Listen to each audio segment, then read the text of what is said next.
A person has three enemies: the world, consisting of people who often use freedom for evil; the devil, who sometimes comes with faith; and one's own flesh, which, out of boredom and excessive freedom, tends to cause harm and damage to oneself or others.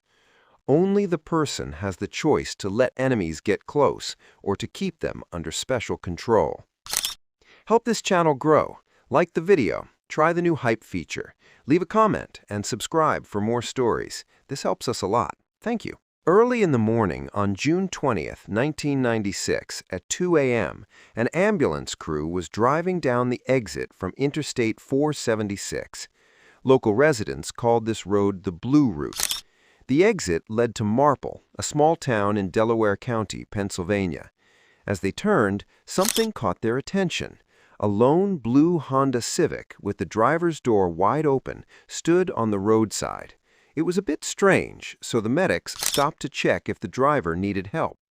When they approached the scene, the situation started to look even stranger. The car's engine was still running, the radio was blaring, the headlights and interior lights were on, but the driver was nowhere to be found. When the medics cautiously approached the car, they immediately realized something was wrong, and when they saw a pool of blood on the ground in front of the car, they grabbed the radio and reported the incident to the police. A few minutes later, police cars and investigators arrived at the scene, and their flashlights cut through the darkness as they tried to figure out what had happened. It was difficult to work, but the detectives quickly found a possible weapon: a stone with blood splatters and a crowbar lying next to a bloody trail leading from the car. Then the officers noticed even more crimson stains smeared on the guardrail to the right of the highway. Given that the blood was near the front of the car, the most likely scenario was a hit and run. Perhaps the driver hit someone and then, in a panic, decided to get rid of the victim and flee. The scarlet trail on the ground indicated that someone had been dragged there. However, there were no damages on the front of the Honda, so the accident version immediately seemed implausible. In the car's interior, the police found several items. On the passenger seat lay a cap, a backpack, and a jacket. On the floor, a steering wheel lock. On the back seat, the detectives found a folder with papers. During further inspection of the scene near this abandoned Honda, tire tracks from another car were noticed on the ground. Rain was starting, so the investigators had to act quickly. They tried to photograph as many potential pieces of evidence as possible before the water washed away some clues. The experts also took the opportunity to make plaster casts of the tire tracks to preserve them for further detailed analysis. While the detectives checked the license plate to find out who the car was registered to, a full-scale search was organized. Police patrolled the area, and volunteers combed through the bushes and marshy terrain near the exit. The weather worsened. Volunteers walked side by side, in some places knee-deep in water, just to find any leads that could lead to the missing driver's location.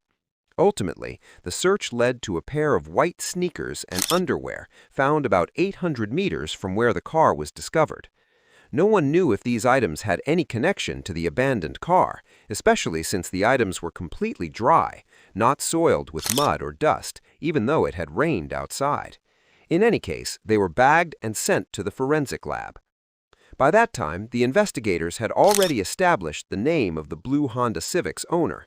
It turned out to be a 44-year-old woman named Amy Willard, who lived in a bungalow just 15 minutes' drive from the highway. Officers tried to contact her but got no response, so they assumed that this woman was behind the wheel that night. The authorities immediately issued an alert for Amy Willard with her description and photo. Usually, such alerts are passed between police departments and law enforcement dispatchers. But the authorities didn't know that Gail worked as a nurse in the emergency department, and many of her friends and colleagues kept in touch with dispatchers to track accidents and be ready to receive seriously ill patients. When Gail's name came over the radio that morning, her colleagues were shocked. They knew that a week ago the woman had gone to her beach house in New Jersey, located about an hour-and-a-half drive away. One of the employees called Gail and told her that her car had been found abandoned on the side of the Blue Route. This news alarmed Willard because she had left the Honda with her 22-year-old daughter, Amy. The girl was supposed to come to her mom at the beach house that day. Without wasting time, Gail contacted the police and explained the situation. She gave a full description of her daughter: height, 170 centimeters, weight, 55 kilograms, dark chestnut hair, blue eyes, tanned skin with freckles. Amy had an athletic build, and she had a small tattoo on her ankle in the form of the Nike logo. Then Gail called Amy's father, Paul, who was a police sergeant in a neighboring police department, and together they started contacting their daughter's friends, trying to find out where she had disappeared to. The mother couldn't calmly enjoy her vacation when her child was in trouble, so she hurried back to Pennsylvania. Gail spent the rest of the day at the spot where the Honda was found. She carefully inspected the car, hoping to find some clue that the police hadn't noticed. The woman immediately spotted an obvious scratch on the car's rear bumper and explained to the detectives that it hadn't been there before. Therefore, someone had hit the car from behind. Gail provided the police with information about the plans for that very night. It turned out that the girl had come to town for summer vacation. She was studying at George Mason University in Virginia and had achieved outstanding athletic success there. Usually, the daughter spent evenings at home with her family, but on June 19, 1996, Amy arranged to meet with former classmates at Smokey Joe's bar, which was about 30 minutes' drive from their home. The girl decided to go only because the lacrosse game was canceled due to rain. Smokey Joe's bar was a favorite hangout spot for college students year-round, but in the summer, everything changed. On weekdays, the atmosphere of the place was quiet and cozy. You could sit and chat peacefully with former classmates. The detectives found out the names and phone numbers of all Amy's friends she was with that evening, and also talked to the staff of the establishment. Everything was as usual: fun, a couple of cocktails, and sharing impressions about college studies. The next day, Amy needed to prepare for an economics class, so she left the bar earlier than her former classmates. The news of the student's disappearance quickly spread throughout the town and surrounding areas. The broadcast of the investigation in the mass media brought a flood of tips from people wanting to provide whatever help they could in searching for the girl who disappeared on the highway. Amy Eileen Willard was born on June 8, 1974, in Chester, Pennsylvania. She was the third child in the family, the youngest. Amy's father, Paul, served in the local police station. He was a serious man who believed in the power of discipline. From early childhood, he hammered one lesson into his children's heads: be attentive and careful. Learn to defend yourself.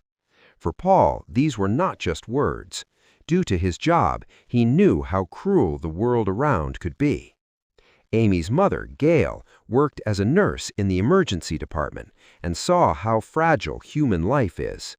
Looking at the relatives of patients praying for the recovery of their loved ones, her greatest fear was to be in their place. From the outside, the Willards seemed like a typical friendly family, but behind closed doors, the relationships were complicated. After the parents' divorce, Amy moved to live in a small bungalow with her mom. Gail combined her maternal duties with a tight work schedule in the emergency department. Faith in God was the foundation of the entire family's life, and later it was woven directly into Amy's daily life. Gail's sister was a nun, and the girl went to study behind the iron gates of a private Catholic school for girls where her aunt taught. Sports were an integral part of the education. Every year, the academy produced champions in basketball, soccer, and lacrosse, and Amy quickly mastered all three games. The girl was predicted a brilliant future in sports and considered her a rising star. Enrolling at George Mason University in Virginia, where Willard studied physical education to become a high school coach, she fully lived up to her title as a local sports legend. In every match, she won, setting records for points that lasted for years. Amy was one of the 25 best female players in the country, and her goal was to achieve even greater success. In her college years, the girl not only set records in sports, but also managed to build a personal life. She started dating a guy named Al, and lately they were inseparable. Amy even introduced Al to her friends and family, and everyone around saw how deeply the young people were in love with each other. No one could imagine that Amy's triumph, her victories in championships, and her unstoppable enthusiasm would be overshadowed by cancer. The school year ended, and Amy Willard returned home to immerse herself in the familiar atmosphere of her childhood. But it wasn't a time for rest, because the student wasn't going to slow down and enrolled in courses at Delaware County Community College to keep her academic edge even in the summer. She combined additional studies with her athletic commitments, and it wasn't easy. However, she succeeded. In addition to sports competitions and studies, the girl spent a lot of time looking for work, trying to fit as many things as possible into her summer vacation before returning to her final year at university. Despite all her commitments, she managed to free up time for her friends, ending up at Smokey Joe's bar on Wednesday evening, June 19th. But now she was missing, and barely glancing at the items, the sneakers and underwear, Gail immediately realized they belonged to her daughter. This was a bad sign. The police department appealed to the public, asking for any information about Amy, and a 23-year-old man named Andrew Kobach responded to their call. Andrew said that around 1 a.m. he was driving his Ford on the Blue Route and saw an abandoned car on the roadside. The police were immediately interested in why the man hadn't called 911. They also wanted to understand what brought him to that place at such a late hour, considering he worked until midnight at a nearby bar not far from Smokey Joe's. At least, that's what he said. The detectives studied information about Andrew Kobach and learned that the young man lived in a prestigious area and had a reputation as a spoiled guy from a wealthy family who loved getting into trouble, mostly related to traffic violations. His father was a wealthy stockbroker. Of course, this didn't mean that Kobach had any connection to Amy's abduction. The investigators documented Andrew's tip and continued the search. Less than a day after Amy's disappearance, several children were playing hide-and-seek on a vacant lot when they stumbled upon a horrifying discovery. One boy saw something on the ground, not far from the trees, where the bushes approached the rocky slope of the railroad tracks. The child came closer and saw a naked female body lying face down in a fetal position. 2 plastic bags were placed over the victim's head. The frightened children ran for help from adults, and soon officers from the Philadelphia Police Department arrived at the scene. They immediately concluded that the girl's death was violent. The deceased was identified by the small Nike logo tattoo on her ankle. In this horrific way, the parents had to learn that their daughter would never return home. Amy's mom said that although this news broke her heart, now she felt relief because the hardest part was not knowing where her child was. Even if finding the criminal wouldn't bring Amy back to life, the parents could at least find out what happened to her. The autopsy showed that Amy's cause of death was head trauma from a blunt object. At least 3 blows were inflicted, which disfigured the student's face and fractured her skull in 2 places. The left eye socket, nose, and right temporal bone were broken. One of the blows caused a stroke. The blow was so forceful that due to severe blood loss, the body began to fail. Amy's heart chambers were found almost empty during the autopsy, drained of blood. There were also strange cross-shaped marks on the body. It was a thermal burn obtained in an unknown way. As a result of the brutal and rapid attack, the girl's body was injured in several places. bruises on the thighs, and defensive wounds on Amy's hands as she tried to fight off the attacker indicated that the student had been assaulted. The pathologist managed to collect samples of the perpetrator's semen, and this could serve as a good lead in the case. The most disgusting thing, to humiliate her completely, the perpetrator shoved a tree branch into Willard's genitals, which was later found inside. There was no blood at the vacant lot where Amy was found. Therefore, she was killed elsewhere, and then the body was simply disposed of. Most likely, the first attack occurred right on the roadside in front of the car because blood traces remained there. The girl was stunned and then taken away from the crime scene in another vehicle. After that, another attack was committed, and finally, the third place was where the children found the lifeless body. However, there was a fourth place where the closing items were left. Whether this was done accidentally or intentionally remained to be figured out by the investigators. The forensic lab determined that the blood found at the scene on the highway where the Honda was abandoned belonged to Amy Willard. From the tire prints, experts were able to determine the model of the car that the perpetrator presumably drove, since a similar tread was found on tires of a specific brand. By comparing all the facts, the detectives began to gradually clarify the picture of what happened. Leaving the bar, Amy got into her car and drove along the blue route of Interstate 476 toward her mother's house. Exiting the road for some reason, she pulled over to the shoulder and got out of the car, or she was somehow pulled out of there. Then the girl was attacked and she resisted, as her father had taught her self-defense techniques. Amy fought back against the criminal and tried to escape. Her blood dripped onto the asphalt and smeared on the guardrail as she tried to climb over it. But unfortunately, Willard didn't manage to get far. She couldn't cope with the monster that attacked her with his rage and anger. The investigators couldn't understand why the girl stopped on the highway shoulder in the middle of the night. Her car was in perfect condition, full tank of gas, all tires inflated, all systems working. Amy's father, a police sergeant, taught her to be vigilant. The girl, remembering her father's instruction, would never stop on the road without a good reason. The detectives considered several versions. The attacker could have been someone the girl knew. Then she could have stopped to, for example, give him a ride. However, the scratch on the Honda's body suggested that the criminal intentionally rammed Amy's car, forcing her to stop as a result of an accident, and this version seemed more plausible. On June 23rd, Amy's loved ones saw her off on her final journey. About 4,000 people gathered for the memorial mass at the Catholic Church.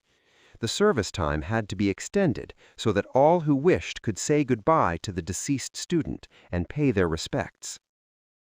The line of mourners stretched hundreds of meters from the church entrance.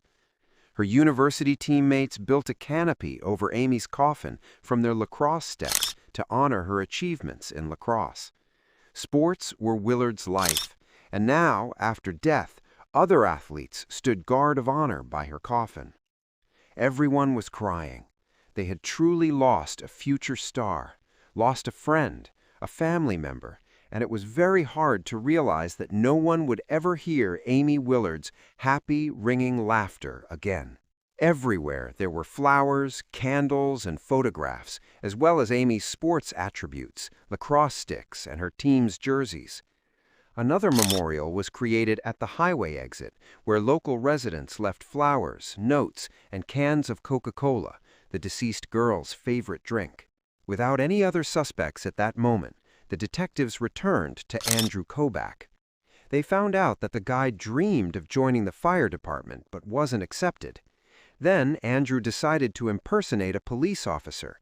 His car had flashing lights installed, and in the interior he kept a police scanner.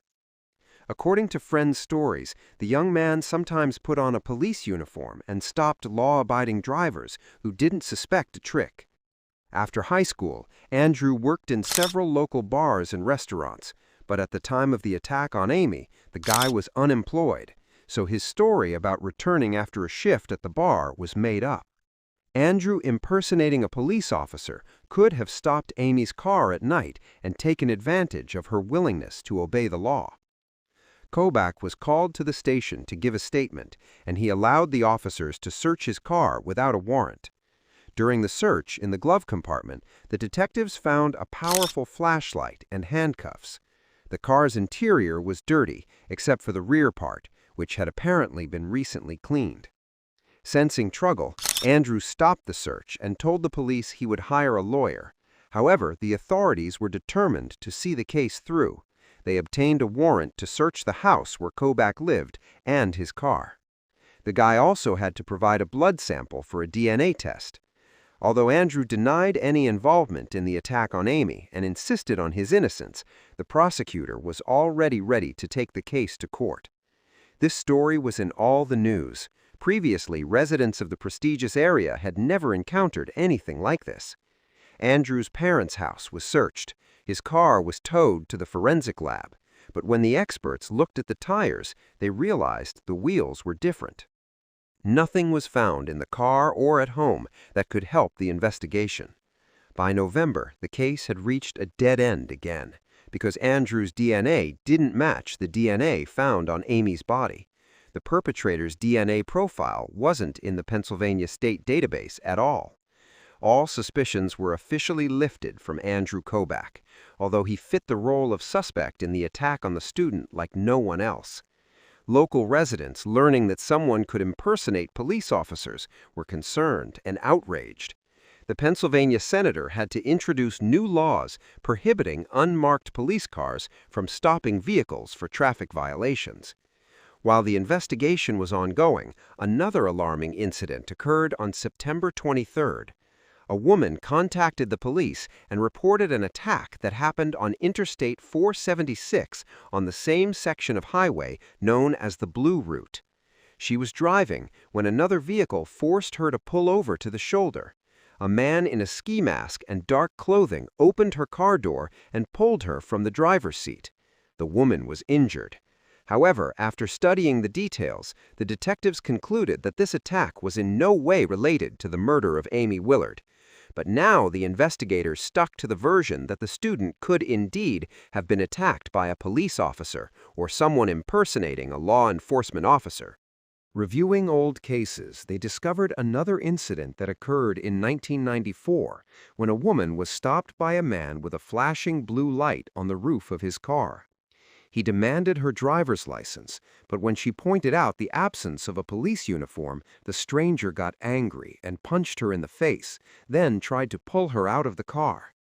Fortunately, the woman was able to fight back, break free, and drive away, but the criminal was never caught. The winter holidays passed. The new year 1997 arrived, and there were still no answers to the question of who took the life of the young, promising athlete.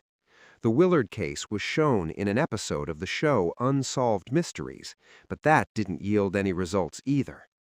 And shortly before the anniversary of Amy's death, a very strange coincidence occurred. In May 1997, 19-year-old student and nurse Patty Jordan was having fun at a party with friends at a nightclub.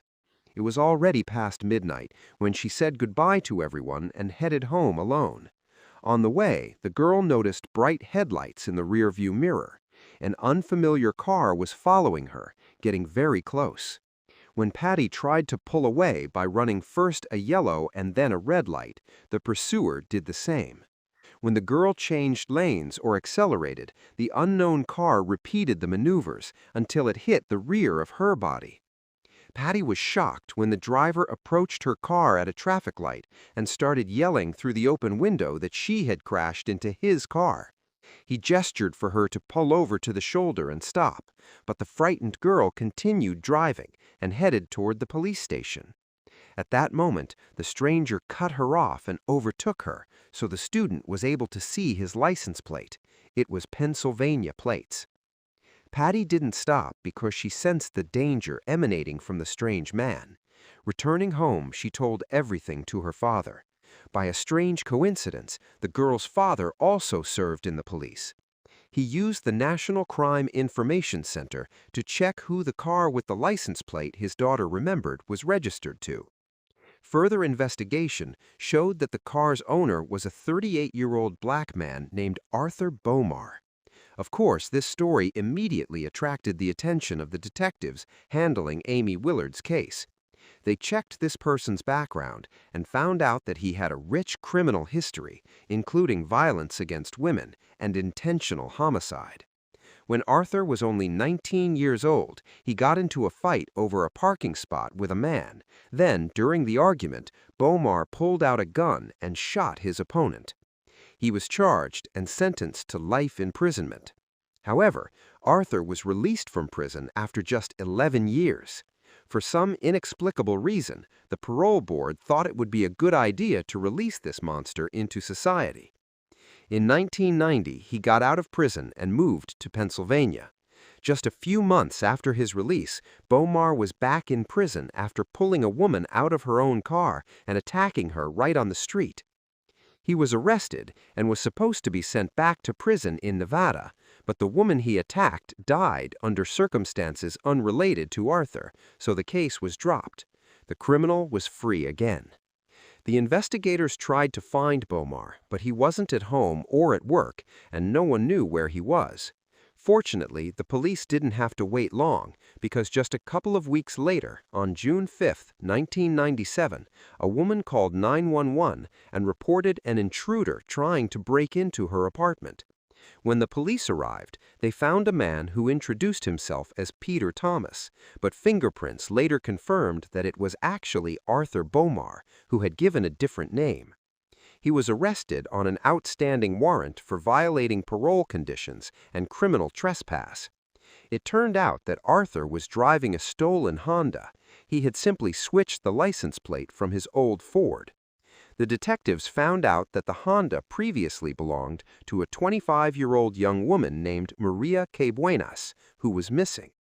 Her family reported her disappearance when Maria didn't show up for work. Her route passed along the same highway where Amy was driving when she was abducted. When the crime investigators conducted a thorough search of the stolen car, they immediately noticed damage on the rear bumper, and when they looked in the trunk, they found dried blood inside. The sample was immediately sent to the lab for analysis. Now Arthur became the main suspect in the murder of Amy and the disappearance of Maria Cabanas. The man denied any involvement in the attack on Amy Willard, and he refused to say anything at all because he knew that with an attack on a girl ending in death, he could face the death penalty.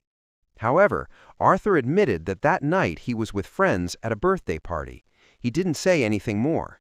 Then the detectives tracked down Bomar's relatives and talked to them. Arthur's wife said that he knew the blue route on the interstate well. He even sometimes slept in his car on the highway shoulder. During the attack on Amy on June 19, 1996, her husband, according to his wife, was absent for a couple of days, so she didn't know what he was doing during that time. Bomar's stepbrother also shared interesting information. He mentioned that on weekends they constantly went to Smokey Joe's, and Arthur used various ways to approach women. He could spill a drink on them, supposedly by accident, arrange an intentional collision with a car in the parking lot to start a conversation. In addition to his wife, Arthur had a mistress, Mary. The girl didn't know the man was married, and the investigators opened her eyes to that. Naturally, Mary got upset and started telling what Bomar had told her. So Arthur saw Amy at Smokey Joe's bar when she was getting into her car. Since the girl was alone, the man followed her in his Ford.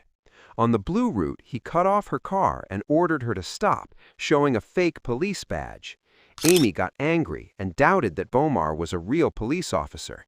This infuriated Arthur. In response, the man hit the girl, causing her to lose consciousness.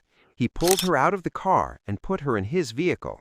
Then he drove to an abandoned building, assaulted her, and hit her on the head with something heavy. To avoid leaving evidence, Arthur put Amy's clothes in a trash bag and threw it away elsewhere, and dragged the body and left it at the vacant lot. This could have been a breakthrough in the case if the same information hadn't been published in the media earlier. Unfortunately, the offended girl's words meant nothing without supporting evidence. The DNA test results weren't ready yet, so the detectives decided to find the car Arthur Bomar was in on the night of the attack on Amy Willard. From the insurance company records, the investigators learned that the Ford had been in an accident and towed to a junkyard.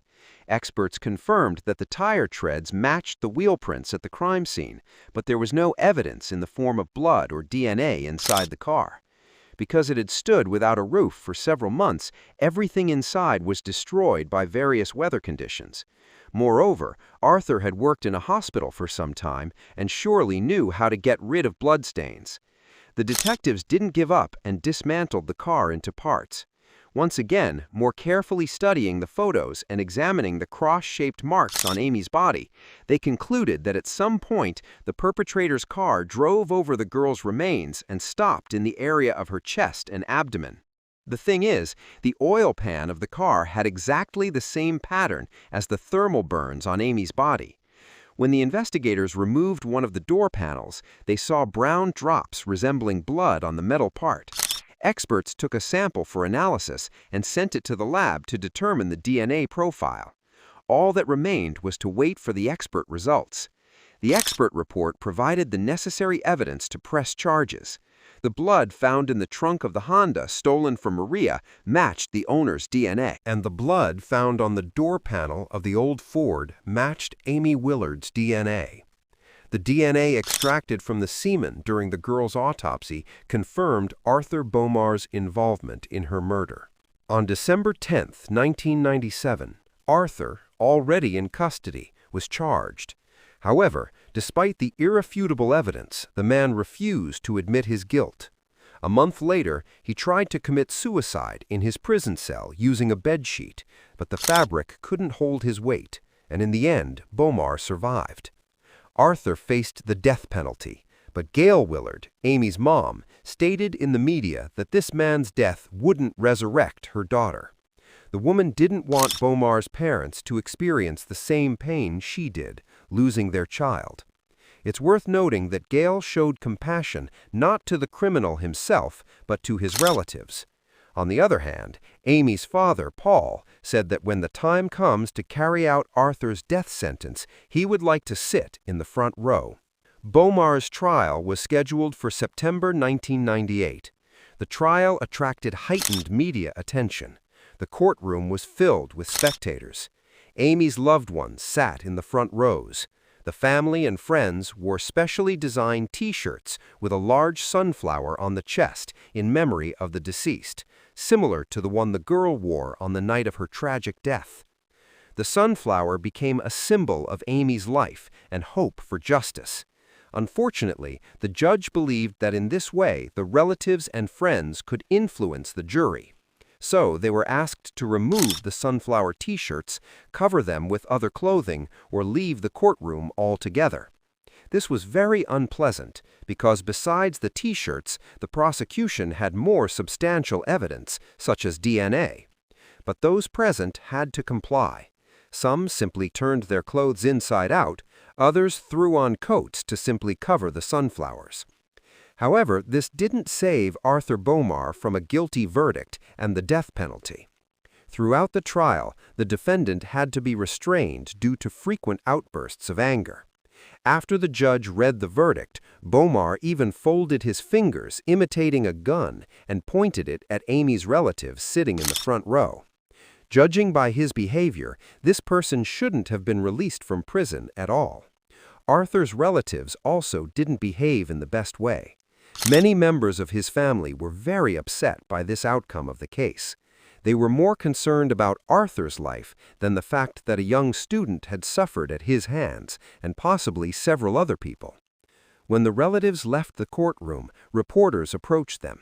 Not wanting to communicate with the press, they rudely pushed the correspondents away, and Arthur's mother even tried to hit one of them with her cane.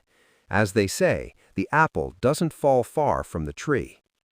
Meanwhile, Maria Cabanas was still listed as missing. 3 months after Arthur's sentencing, in January 1999, a man walking his dog in a field accidentally stumbled upon a human skull. DNA showed that these remains belonged to Maria. The cause of her death was blunt head trauma, just like Amy's. Unfortunately, Arthur Bomar was never charged with the woman's murder. Because he was already on death row, the authorities saw no point in it, although the investigators were sure that Bomar was guilty of Maria.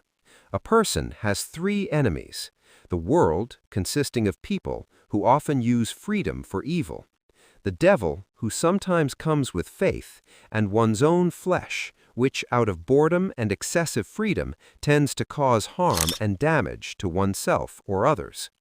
Only the person has the choice to let enemies get close or to keep them under special control.